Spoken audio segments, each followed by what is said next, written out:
अस्सलामुअलैकुम viewers, welcome to my YouTube channel. आज हम नाइन्थ क्लास की मैथ स्टार्ट करने जा रहे हैं। पहला चैप्टर है मैट्रिसेस एंड डिटर्मिनेंट्स। तो सबसे पहले तो हमें मैट्रिक्स का पता होना चाहिए कि मैट्रिक्स होता क्या है। अ रेक्टेंगुलर एरे और a formation of a collection of real numbers से 0, 1, 2, 3, 4 एंड 7। ये हमारे पास कोई भी रियल नंबर है, सच एज इनको जो है ना हमने एक स्पेसिफिक फॉर्म में लिख दिया है, रेक्टेंगुलर फॉर्म में, and then enclosed by brackets is said to form a matrix. सबसे पहले रियल नंबर्स होने चाहिए कुछ, जैसा कि ये हमने लिखे हुए हैं 0, 1, 2, 3, 4 एंड 7। उसके बाद हमने क्या किया, उन नंबर्स को एक रेक्टेंगुलर फॉर्म में लिख दिया, उसके बाद उनको ब्रैकेट्स में क्लोज कर दिया, तो वो हमारे पास एक मैट्रिक्स बन जाता है। तो ये हमारे पास मैट्रिक्स की डेफिनेशन थी।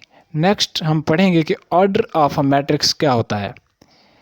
तो ऑर्डर ऑफ अ मैट्रिक्स को हम उसी वक्त पहचान सकते हैं जब हम मैट्रिक्स के कॉलम्स और रोज़ का पता हो। जो हॉरिजॉन्टल हमारे पास हैं वो हमारे पास रोज़ होती हैं, जैसा कि ये हॉरिजॉन्टल है, सिमिलरली ये भी एक हॉरिजॉन्टल है, तो ये हमारे पास रोज़ हैं। सिमिलरली जो वर्टिकल हमारे पास होती हैं वो क्या होती हैं, कॉलम्स होती हैं, जैसा कि ये एक वर्टिकल है।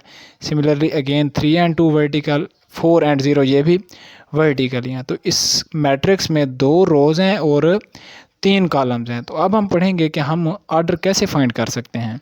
जैसा कि ये मैट्रिक्स हमें गिवन है, अगर हमें इसका ऑर्डर फाइंड करना हो तो हम कैसे फाइंड करेंगे। सबसे पहले हम इसमें नंबर ऑफ़ रोज़ फाइंड करेंगे। तो हॉरिजॉन्टली मैंने बताया जो होंगी वो क्या होंगी, रोज़ होंगी। तो अब इसमें हॉरिजॉन्टल लाइंस कितनी हैं, 2 हैं, एक ये है और एक ये है। तो इसमें नंबर ऑफ़ रोज़ कितनी है, 2, एंड नंबर ऑफ़ कॉलम्स इसमें कितने हैं, जो वर्टिकल लाइंस होगी। तो अब इसमें वर्टिकल लाइंस कितने हैं, 3। तो अब इसका ऑर्डर हम कैसे लिख सकते हैं, सबसे पहले हम नंबर ऑफ़ रोज़ लिखेंगे। तो नंबर ऑफ़ रोज़ कितने हैं, 2, देन हम लिखेंगे बाई, उसके बाद नंबर ऑफ़ कॉलम्स। तो नंबर ऑफ़ कॉलम्स इसमें 3 हैं, तो इसका जो ऑर्डर है वो क्या हुआ, 2/3।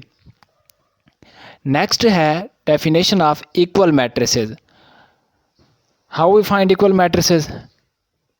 तो हम डेफिनेशन देखते हैं, let A and B be 2 equal matrices, then A is said to be equal to B.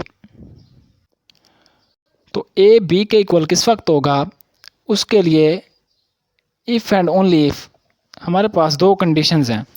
पहली कंडीशन क्या है, the order of A is equal to the order of B, यानी मैट्रिक्स ए का order और matrix B का order same होना चाहिए। Next condition क्या है, their corresponding entries are equal, उनकी कॉरस्पॉन्डिंग एंट्रीज भी क्या हों, इक्वल हों। तो हम देखते हैं कि हम कैसे इक्वल मैट्रिसेस फाइंड करते हैं। 2 मैट्रिक्स गिवन है, ए एंड बी। तो पहले हमने क्या पढ़ा कंडीशन में, order of A is equal to order of B. तो ऑर्डर हम पढ़ चुके हैं, ऑर्डर क्या होता है, number of rows and number of columns. तो इसमें नंबर ऑफ रोज 2 है और नंबर ऑफ कॉलम्स 2, यानी इसका ऑर्डर है 2/2। हम बी मैट्रिक्स को देखते हैं, इसमें कितनी रोज हैं, इसमें भी 2 रोज हैं, क्योंकि हॉरिजॉन्टल लाइंस इसमें कितनी हैं, 2 हैं। अब इसमें हम देखते हैं कि नंबर ऑफ़ कॉलम्स कितने हैं। तो इसमें जो नंबर ऑफ़ कॉलम्स हैं वो भी 2 हैं, यानी मैट्रिक्स ए और मैट्रिक्स बी दोनों ही 2/2 ऑर्डर के मैट्रिसेस हैं। यानी पहली कंडीशन तो फुलफ़िल हो चुकी है, यानी order of A is equal to order of B वाली कंडीशन हम फुलफ़िल कर चुके हैं। नेक्स्ट कंडीशन क्या होती है, their corresponding entries are equal, यानी इनके मुतनाज़रा अरकान बराबर होते हैं। वो क्या होते हैं, यानी पहली रो का पहला एलिमेंट इस मैट्रिक्स की पहले रो के पहले एलिमेंट के बराबर होगा, यानी ये 1 इस 1 के बराबर, ठीक हो गया। नेक्स्ट इसका दूसरा एलिमेंट 3 है, अब इसका दूसरा एलिमेंट क्या है, 2 + 1, तो ये भी तो 3 है ना, तो ये भी बराबर हो गया। फिर -4 के बराबर, और 2 है इधर और इधर है 4 - 2, तो 4 - 2 भी 2 आएगा, यानी सेकंड कंडीशन भी फुलफिल हो गई, their corresponding entries are equal. तो ये definition of equal matrices. Next हम चलते हैं एक्सरसाइज पे, find the order of the following matrices. हमने क्या फाइंड करना है, इस मैट्रिक्स का ऑर्डर। तो क्लियरली नज़र आ रहा है इसमें 2 रोज हैं और 2 कॉलम्स हैं, तो इसका ऑर्डर क्या होगा, 2/2। 2। नेक्स्ट मैट्रिक्स है बी, इसका भी ऑर्डर 2/2 है क्योंकि नंबर ऑफ रोज भी 2 हैं और नंबर ऑफ कॉलम्स भी 2 हैं। नेक्स्ट सी देखते हैं। सी में क्या है, इसमें जो है ना एक रो गिवन है और 2 कॉलम्स, क्योंकि इसमें हॉरिजॉन्टल लाइन एक है और वर्टिकल 2 है, एक ये हो गई और एक ये, तो इसका अब ऑर्डर क्या होगा 1/2। नेक्स्ट हम देखते हैं डी। डी क्या है 406, यानी इसकी हॉरिजॉन्टल एंट्रीज अब कितनी लाइंस कितनी है 3 हैं और वर्टिकल कितना है 1, यानी 3 इसमें रोज हैं और 1 कॉलम है, तो इसका ऑर्डर क्या होगा 3/1। नेक्स्ट हम चलते हैं ई मैट्रिक्स पे। इसमें हम देख सकते हैं कि इसमें जो है ना हॉरिजॉन्टल लाइंस कितनी हैं, इसमें हॉरिजॉन्टल लाइंस 3 हैं, तो इसका पहले हम 3 लिखेंगे, उसके बाद नंबर ऑफ कॉलम्स लिखते हैं। तो नंबर ऑफ कॉलम्स इसमें कितने हैं 2, वर्टिकल लाइंस कितनी हैं 2 हैं, तो इसका ऑर्डर क्या होगा 3/2।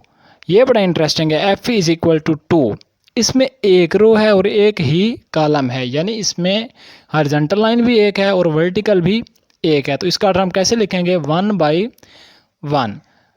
जी मैट्रिक्स क्या है, इसमें कितनी हॉरिजॉन्टल लाइंस हैं 1, 2 और 3 इसमें हॉरिजॉन्टल लाइंस हैं, यानी इसकी रोज कितनी है 3। नेक्स्ट इसके कॉलम्स भी कितने हैं 3, तो इसका ऑर्डर होगा 3/3। नेक्स्ट एच को देखते हैं। एच में 2 रोज हैं और 3 कॉलम्स हैं, तो इसका ऑर्डर क्या होगा 2/3। उम्मीद करता हूँ कि आपको जो है ना ये ऑर्डर वाला टॉपिक समझ आ गया होगा। नेक्स्ट हम देखते हैं कि क्वेश्चन नंबर 2 में क्या है, which of the following matrices are equal. इसमें हमने देखना है कि कौन से मैट्रिसेस जो हैं वो इक्वल हैं। हमें ए से लेके जे तक जो है ना मुख्तलिफ मैट्रिसेस गिवन है, तो अब आंसर में क्या है ए बराबर है सी के। इक्वल मैट्रिक्स किस वक्त होते हैं, जब 2 कंडीशंस फुलफिल हों। पहली कंडीशन क्या होती है, order of A should be equal to order of B, यानी अगर हम 2 मैट्रिक्स को इक्वल प्रूव करना चाह रहे हैं तो पहले मैट्रिक्स का ऑर्डर दूसरे मैट्रिक्स के ऑर्डर के इक्वल होना चाहिए। और दूसरी कंडीशन क्या थी, दूसरी कंडीशन ये थी कि उनकी करस्पॉन्डिंग एंट्रीज इक्वल होनी चाहिए। अब हम देखते हैं कि ए सी के कैसे बराबर है। ए में है 3, यानी इसका ऑर्डर 1/1 है, तो सी का ऑर्डर देखते हैं। सी है 5 - 2, तो ये भी तो 3 बनेगा, तो इसका ऑर्डर भी क्या हुआ 1/1। नेक्स्ट इसकी एंट्री भी 3 है और इसकी भी 3, तो एक इसके इक्वल आ गया सी के। Next B is equal to I. B में एक रो है और 2 कॉलम है। आई में देखते हैं, आई में क्या है, आई ये खड़ा है। आई में क्या है 3 + 2, यानी 3 तो वैसे आएगा और 3 + 2 5, तो ये भी 3 और 5, तो बी और आई इक्वल है क्योंकि इनका ऑर्डर भी सेम बन रहा है और इनकी करस्पॉन्डिंग एंट्रीज भी सेम बन रही है। नेक्स्ट ई बराबर है एच बराबर है जे, यानी ई किसके इक्वल है एच के इक्वल है और एच जे के इक्वल है, यानी ये तीनों इक्वल हैं। ई एच एंड जे, इनका जो है ना ऑर्डर भी सेम है और करस्पॉन्डिंग एंट्रीज भी सेम है। नेक्स्ट एफ जो है वो किसके इक्वल है जी के, यानी ये 3 - 1 2 बनेगा और 3 + 3 6 बनेगा। तो ये क्या था हमारे पास, how we find equal matrices, कि हम इक्वल मैट्रिक्स को कैसे फाइंड कर सकते हैं। नेक्स्ट क्वेश्चन नंबर 3 पे चलते हैं। Find the values of A B C and D which satisfy the matrix equation. हमने इसमें क्या फाइंड करना है, ए बी सी और डी की वैल्यूज़। हमें 2 मैट्रिक्स गिवन है, अब दरमियान में इक्वल का साइन ये शो कर रहा है कि ये दोनों मैट्रिक्स इक्वल हैं। अब हमें डेफिनेशन का पता है कि 2 मैट्रिक्स इक्वल किस वक्त होते हैं। सबसे पहले तो उनका ऑर्डर सेम होना चाहिए, तो इन दोनों का ऑर्डर तो सेम है।